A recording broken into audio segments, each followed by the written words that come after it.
Hey, what's up, everybody? Welcome back to Tech Help Guys. So today I'm going to show you how to have or add your Calendly or connect your Calendly to Voiceflow.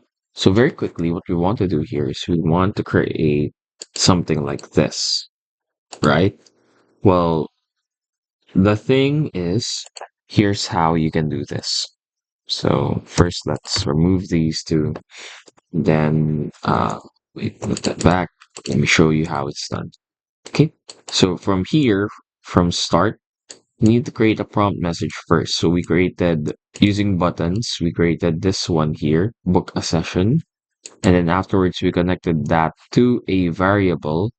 Your variable can be found here, uh, under logic here. This one, set, set variable, like so. And then what you want to do, similar to how I did this, is you want to add a variable or expression.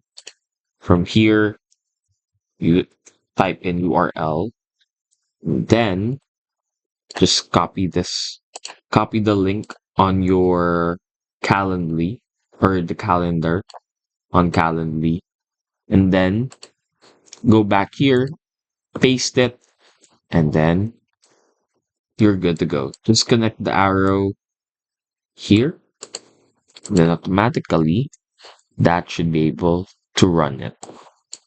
Now, when you click on run, this will now be able to show your calendar once you book a session.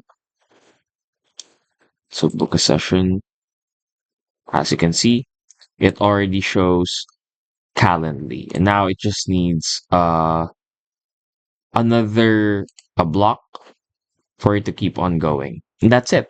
Hopefully we were able to help you out on this. If we did, please do hit, of course, the like and subscribe button and follow us for more videos only here on Tech Help Guy.